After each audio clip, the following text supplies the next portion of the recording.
사랑의 하나님, 주님께서 지으신 세상에 피조물로 살아가는 우리에게 피조의 세계를 돌보는 일에 함께 하자고 하신 주님의 은총이 참으로 신비롭습니다. 이 신비한 부르심의 뜻 늘 묵상하며 우리 모두 살아가게 하옵소서. 잠시만 흐트러져도 자꾸만 나 자신을 앞세우기 쉬운 우리에게 주님보다 앞서가지 않고 우리 자신을 비운 자리에 하나님을 끊임없이 모시며 살아가게 하옵소서. 시간이 움직이며 가을의 풍경을 만들어내고 있습니다.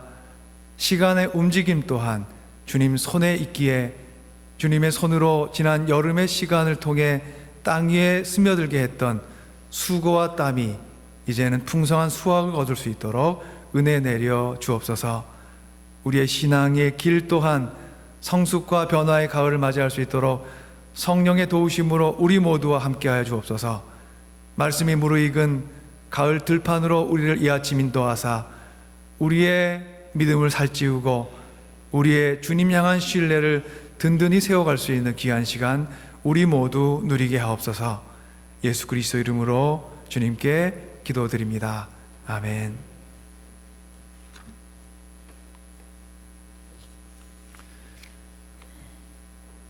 (1953년 5월 29일) 뭔가 특별한 역사의 날입니다. 에드먼드 힐러리라는 뉴질랜드의 산악인이 세계에서 가장 높은 산인 에베레스트 산을 올라 마침내 정상에 처음 오르게 되었던 날입니다. 8,850m에 달하는 산을 처음으로 그가 올랐습니다. 지금부터 한 70년이 좀 못 되는 그런 시간입니다. 그가 등정 후에 이런 말을 남겼습니다. 우리가 오른 것은 산이 아니라 우리 자신이었습니다. It was not the mountain we climbed, but ourselves. 그게 그가 남긴 말이에요.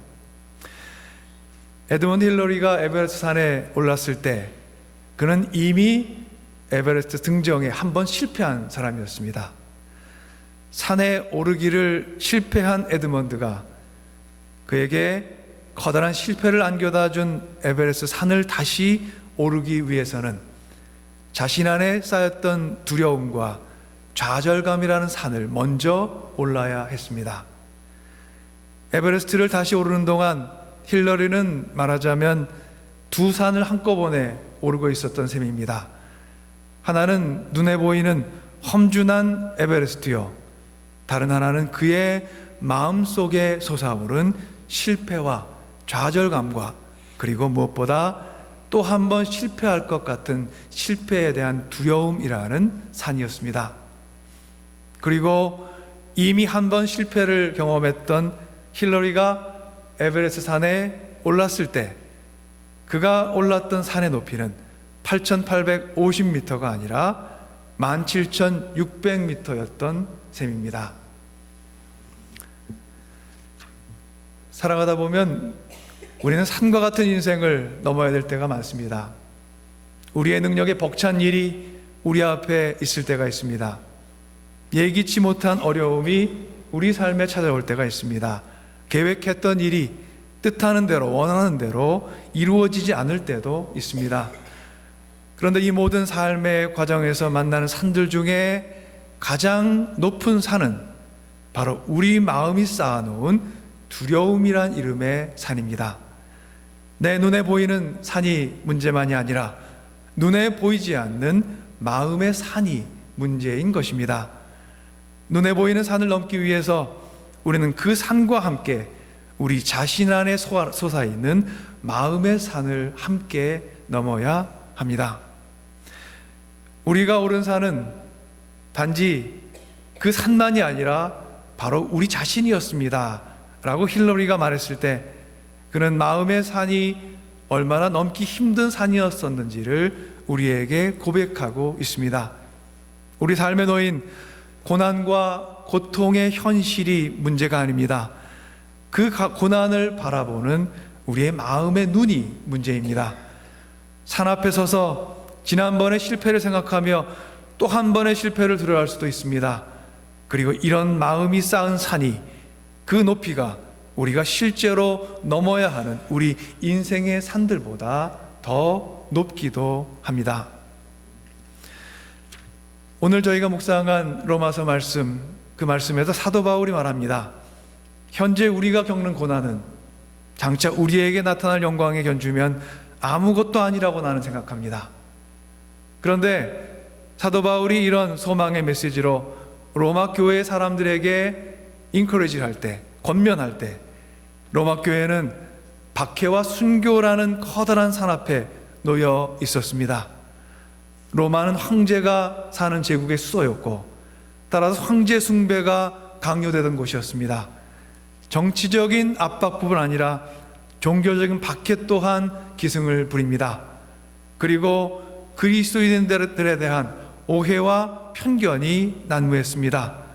그리스도인들은 위험한 사상을 퍼뜨리는 사람들이고, 그들에게 가까이 가면 안 되는 자들로 사람들이 여겼고, 그런 이야기를 하고 다녔습니다.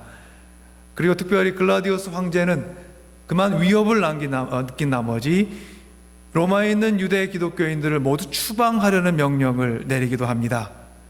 고난의 현실을 보며 감히 영광의 미래를 말할 수는 없는 그런 상황이었습니다. 그런데도 바울은 말합니다.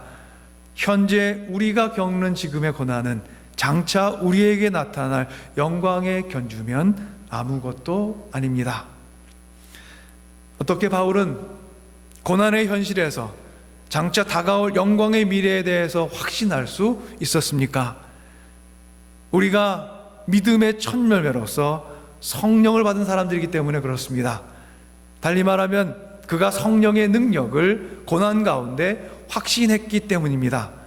바울은 우리 안에 고난의 현실을 이기고 다가올 미래를 영광의 현실로 만들 능력이 우리 안에 있기 때문이 아니라, 그래서 미래를 소망으로, 그 소망의 눈으로 본 것이 아니었습니다. 사도 바울은 로마서 곳곳에서 오히려 사람의 무능력을 말합니다. 로마서 1장 21절에서 그가 이렇게 말합니다. 사람들은 하나님을 알면서도 하나님을 영화롭게 해드리거나 감사를 드리기는커녕 오히려 생각이 허망하여져서 그들의 지각 없는 마음이 어두워졌습니다. 사도 바울이 말하는 바, 인간은 하나님을 알기는 하되 하나님으로부터 하나님을 영화롭게도 하지 아니하고 하나님께 감사함도 드리지 않는 그런 존재입니다. 1장 28절에 따르면 사람들은 마음에 하나님 두기를 싫어하는 영적 부패에 빠진 존재들이며, 바울은 3장 23절에서는 모든 사람들이 범죄를 하였음에 그래서 하나님의 영광에 이르지 못하였다고 탄식하며 인간의 연약함을 로마서 곳곳에서 고백하고 있습니다. 이 연약함은 하나님의 부르심과 구속의 은혜를 얻은 뒤에도 지속적으로 인간을 따라다니고 괴롭히며 갈등을 일으키는 요인입니다. 마음에 원하는 선은 행치 못하고 도리어 원치 않는 악을 행하며 오호라 나는 곤고한 사람이로다 라고 탄식할 수밖에 없는 존재들이 바로 인간이라고 사도 바울은 말하고 있습니다. 키에르케고르라는 철학자는 이런 인간 현실을 늪에 빠진 실존이라고 표현했습니다. 늪 속에 그로부터 빠져나오려 하면 그럴수록 더욱더 깊이 빠져버리는 현실, 우리는 그런 현실을 살아가는 존재가 바로 우리들이라고 철학자 키에르케고르는 말합니다. 그러나 바울에게는 이러한 인간의 연약함과 무능함이 고난의 현실 속에서 소망을 찾고 바라보는데 장애가 되지 않았습니다. 사랑하는 주님의 자매 형제 여러분, 여기에 신앙의 신비가 있습니다. 고난의 현실이라는 산 앞에서 오히려 나의 무능함을 깨달을 때 우리는 절망할 수 있습니다. 넘어야 할 산 앞에 서 있는 절망의 또 다른 산 앞에서 그만 넘기도 전에 주저앉아 버릴 수도 있습니다. 믿음을 잃을 수도 있습니다. 삶의 의욕과 용기를 잃어버릴 수도 있습니다. 그런데 바울은 믿음 위에 굳게 서서 우리의 연약함은 절망의 이유가 되지 못한다고 말합니다. 두려움의 조건도 되지 못한다고 말합니다. 오히려 이렇게 연약한 우리를 도우시는 성령의 능력을 확신했기에 우리의 연약함은 우리가 성령을 첫 열매로 받기 위한 오히려 은혜의 조건이 된다고 전파합니다. 26절에서 말합니다. 이와 같이 성령께서도 우리의 약함을 도와주십니다. 우리는 어떻게 기도해야 할지도 모르지만 성령께서 친히 이루 다 말할 수 없는 탄식으로 우리를 대신하여 간구하여 주십니다. 소망을 잃어버린 자가 무슨 소망을 다시 품어야 할지, 기도를 잃어버린 자가 무엇을 먼저 기도해야 될지, 인생의 큰 산 앞에서 낙담하고 있는 영혼이 무엇을 붙들고 일어서고 무엇을 향해 나아가야 될지를 일러주는 분이 믿음의 길에 들어선 우리가 맨 처음 받은 성령, 그리고 그 성령의 능력이요 열매인 것입니다. 내 능력 안에서 우리가 얻는 소망이나 바라는 소망은 나라는 작은 울타리를 벗어날 수 없습니다. 하지만 성령이 우리의 말까지도 헤아리고 우리의 마음까지도 우리의 인생의 조건까지도 헤아리고 말할 수 없는 탄식으로 우리를 위하여 간구하시는 것은 나의 작은 울타리를 넘어선 소망을, 큰 소망을 갖게 합니다. 그 소망은 주님께서 지은 피조물인 우리가 썩어짐, 죽어감의 종살이에서 해방되어서 하나님의 자녀가 누릴 영광된 자유를 누리는 것입니다. 내 앞에 놓인 고난의 현실을 넘어서는 것뿐 아니라 그 뒤에 올 영광된 자유와 구원으로 인해 새로운 피조물로 지음받는 소망이 바로 성령께서 우리를 위해 지금도 간구하시는 열심 있는 간구입니다. 사랑하는 여러분, 소망은 고난을 먹고 자랍니다. 고난 속에서 핀 소망이야말로 우리가 평생을 다해 기다릴 만한 꿈이요 우리의 참된 희망입니다. 안락함, 편안함 위에서 자란 소망은 우리를 잠시 부유하게 할지는 몰라도 우리를 구원하는 참 소망은 피조물을 썩어짐의 종살에서 해방시키시며 해산을 고통을 겪는 피조물을 향해 우리의 생명을 죄로부터 속량시켜 주실 바로 예수 그리스도께 있습니다. 사도 바울이 로마서 8장 24절과 25절에서 이렇게 우리에게 전합니다. 우리는 이 소망으로 구원을 얻었습니다. 눈에 보이는 소망은 소망이 아닙니다. 보이는 것을 누가 바라겠습니까? 그러나 보이지 않는 것을 바라면 참으면서 우리가 기다려야 합니다. 우리의 소망은 우리가 살아간 이 땅 위에 서서 높은 성, 지금보다 높은 성을 자꾸만 쌓는 것이 아닙니다. 먼 옛날 하늘에 이를 탑을 쌓으려 했던 사람들을 하나님께서 흩으신 다음에도 사람들은 욕망의 모래성을 높이 쌓아 올리며 하늘의 손길을 외면하며 살았습니다.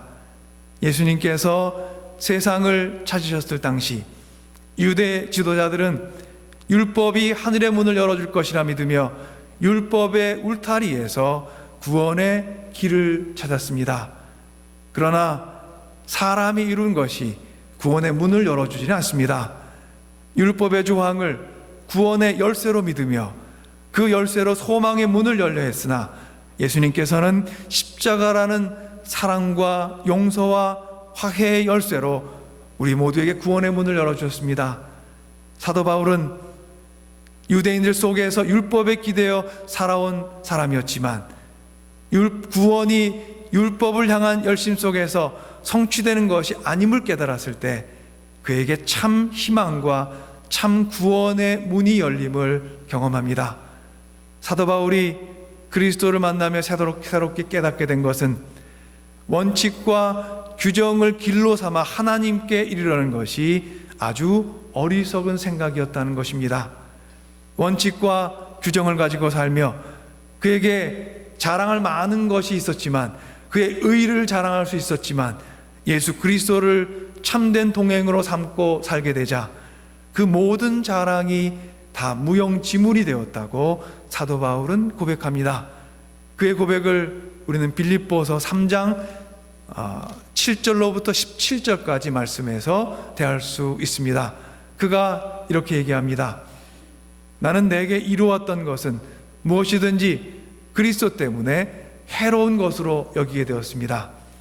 그뿐만 아니라 내 주 예수 그리스도를 아는 지식이 가장 고귀함으로 나는 그 밖에 모든 것을 이제 해로 여깁니다. 나는 그리스도 때문에 모든 것을 잃었고 그 모든 것을 오물로 여깁니다. 나는 그리스도를 얻고 그리스도 안에 있는 사람으로 인정받으려고 합니다. 나는 율법에서 생기는 나 스스로의 의가 아니라 그리스도를 믿는 믿음으로 말미암아 오는 의, 곧 믿음에 근거하여 하나님에게서 오는 의를 얻으려고 합니다. 내가 바라는 것은 그리스도를 알고 그분의 부활의 능력을 깨닫고 그분의 고난에 동참하여 그분의 죽으심을 본받는 것입니다. 그리하여 나는 어떻게 해서든지 죽은 사람들 가운데에서 살아나는 부활에 마침내 이르고 싶습니다. 그리스도를 만난 후 바울에게는 지금까지 이로운 것과 해로운 것을 나누던 그의 경계가 허물어졌습니다. 예수 그리스도를 쫓는 것을 해롭게 여기던 그가 예수 그리스도를 아는 지식이 아닌 그 모든 것, 그 밖의 모든 것을 이제 해로 여기게 되었습니다. 그리스도 때문에 자신이 모든 것을 잃었다고 말하면서 그는 오히려 소망에 가득 차 있습니다. 그리스도 때문에 그 삶의 안락함 대신 고난이, 안전함 대신 위협과 두려움이, 확실함 대신 폭풍치는 바다 같은 삶이 그를 맞이했는데도 바울은 그리스도의 고난에 동참할 희망과 부활의 소망 가운데 의욕을 갖고 기뻐하며 주의 길을 쫓아갑니다. 해로운 것과 이로운 것의 경계가 무너지고 그 둘의 순서가 뒤바뀌게 된 것입니다. 고통과 무능과 연약함, 이런 것들이 그에게는 걸림돌이었고 장애물이었습니다. 해로운 것이었습니다. 그러나 이제 그는 고통도 무능도 연약함도 해로운 것이 아닌 오히려 자랑거리가 되었다고 말합니다. 어떻게 그에게 그런 일이 있었습니까? 그가 고통과 환난과 연약함의 자리에 찾아오신 하나님을 진정으로 만났기 때문입니다. 한국의 경기도 양평에서 모두 새로워지는 골짜기, 줄여서 모세골, 전에 말씀드렸죠. 이 모세골 공동체를 이끌어 오시는 이명수 목사님이 하늘 문이 열리다라는 짧은 묵상글에서 이렇게 말합니다. 우리가 원칙과 규정만을 가지고 신앙생활을 하려고 할 때 하늘 문은 열리지 않는다. 그러한 것들을 붙잡거나 의존하지 말고 그러한 것들을 통해 경험하는 좌절, 경직, 되풀이되는 실수에서 찾아오시는 하나님을 만나게 될 때 우리에게 하늘 문이 열리고 희망이 솟아나게 된다. 사랑하는 여러분, 우리 삶의 자리에 찾아오신 하나님을 만날 때 우리의 정신과 우리의 영혼에 새로운 지평이 열리게 됩니다. 그 자리가 기쁨의 자리라면 우리의 기쁨 속에 함께 기뻐하시는 하나님을 보게 될 것이고, 그 자리가 아픔과 고통과 슬픔의 바람이 부는 언덕이라면 함께 바람 가운데 우리와 함께 서 계시는 하나님을 만나게 될 것입니다. 우리의 지금의 삶을 찾아온 인생의 여러 조건들이 우리 눈에는 넘어야 할 인생의 큰 산으로만 여겨질 수 있습니다. 그러나 우리가 진정으로 넘어야 할 산은 눈앞에 보이는 산만을 산이라 여기는 우리의 마음과 생각입니다. 에베레스트 산을 올랐던 에드먼드 힐러리에게 실패를 경험했던 그의 마음이 그가 올라야 했던 또 하나의 큰 산이었던, 낙담하고 실망하고 불안하고 두려워하는 마음과 생각이 하늘의 문을 가로막는 우리 앞에 놓인 산이 될 수 있습니다. 그러나 하나님께서 바라시는 우리 인생의 궁극적인 목표는 우리에게 주신 첫 열매이신 성령의 강구함 속에서 눈에 보이지 않는 그러나 너무도 확실한 이 구원을 바라고 주님 지으신 해 아래 모든 피조물이 그 구원의 은혜를 누리는 것입니다. 이 꿈을 위해 하나님께서 아들 예수 그리스도를 세상 피조 세계 가운데 보내셨고, 하늘나라의 모든 피조물들은 하늘을 향해 나아갈 수 있게 되었습니다. 저희가 살고 있는 미국의 로키 산맥 해발 3,000m 지역을 저희가 수목 한계선으로 여깁니다. 수목 한계선, 영어로 팀버라인이라고 부르는 이 수목 한계선은 온도가 너무 낮거나 비가 적당하지 않아서 나무가 정상적으로 자랄 수 있는 마지막 한계선을 의미합니다.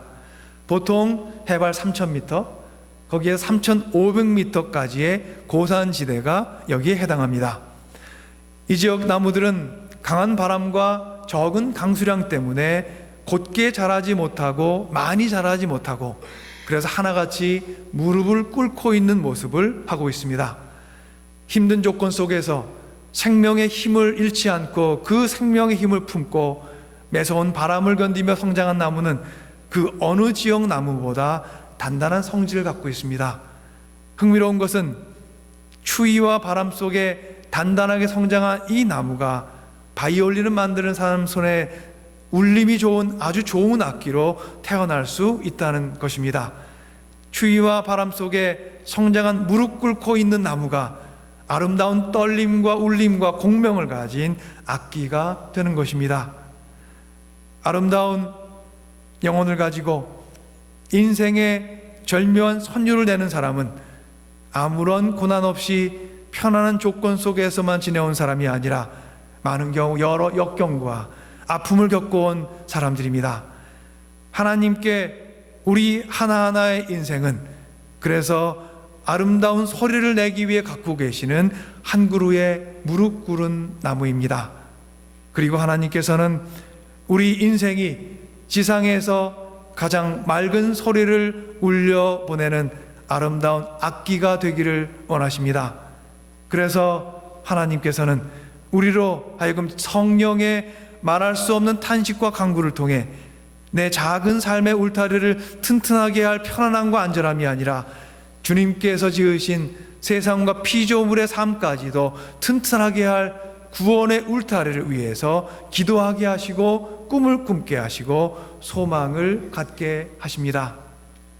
사랑하는 주님의 자매 형제 여러분, 여러분의 삶이 세상을 향한 하나님의 사랑을 전하는 구원의 선율이 되기를 기원합니다. 여러분의 서 있는 삶의 자리에서 삶을 향해 오는 비와 바람 때문에 환난을 당하고 계십니까? 곤고하십니까? 여러분 계신 자리에서 무릎 꿇고 있는 나무가 되십시오. 무릎 꿇고 기도하는 나무가 되십시오. 우리의 꿇은 무릎 앞에 주님께서 계십니다. 여러분 인생을 통해 가장 공명이 잘 되는 악기를 만들려고 하시는 하나님의 소망과 꿈이 여러분 인생을 지금 붙들고 있습니다. 하나님의 사랑이 여러분을 지켜내고 있습니다.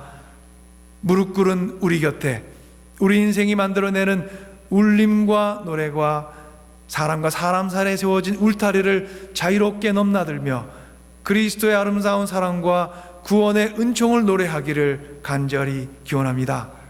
우리 모두 우리 영혼을 주님 앞에 무릎 꿇게 하고 고난 속에서 장차 나타날 영광을 바라보며 사도 바울이 오늘 우리에게 주는 믿음의 권고에 함께 귀를 기울입시다. 그가 이렇게 말합니다. 누가 우리를 그리스도의 사랑에서 끊을 수 있겠습니까? 환난입니까? 곤고입니까? 박해입니까? 굶주림입니까? 헐벗음입니까? 위협입니까? 또는 칼입니까? 나는 확신합니다. 죽음도 삶도 천사들도 권세자들도 현재 일도 장래 일도 능력도 높음도 깊음도 그 밖에 어떤 피조물도 우리를 우리 주 그리스도 안에 있는 하나님의 사랑에서 끊을 수 없습니다. 우리의 연약한 자리, 고통 가운데 신음하는 자리, 아픔으로 슬퍼하는 자리에 끊을 수 없는 사랑으로 하나님께서 내려오셨습니다. 우리의 낮아진 자리에서 우리를 마침내 일으켜 세우심을 믿습니다. 낮은 곳에 있는 우리를 찾아오신 하나님께서 함께 낮은 곳으로 함께 걷자고 우리 모두를 초대하십니다. 하나님을 따라 함께 걸으며 하늘의 문을 세상 향해 활짝 여는 우리 모두가 되어가기를 간절히 소망합니다. 우리 모두의 하루하루의 열심과 노력 위에 하나님의 은총과 사랑이 늘 충만하게 거하기를 축원합니다. 함께 기도 올리겠습니다.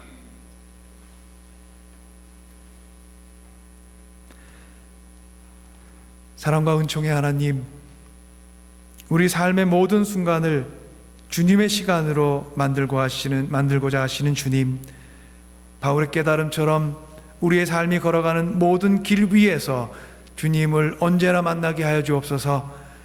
한순간도 우리 곁을 떠나신 적 없으신 주님의 동행을 언제나 느끼고 경험하고 고백하며 살아갈 수 있도록 우리의 어두운 눈 밝혀주시고 우리의 둔감한 귀 열어주옵소서. 환난도 연약함도 굶주림도 우리를 붙들고 계신 주님의 손을 떨쳐낼 수 없음을 기억하오니 붙드신 주님의 손 언제나 함께 붙들고 삶의 자리에서 사랑과 나눔의 울림 만들어내며 함께 살아가게 하옵소서. 예수 그리스도 이름으로 기도 올리옵나이다. 아멘.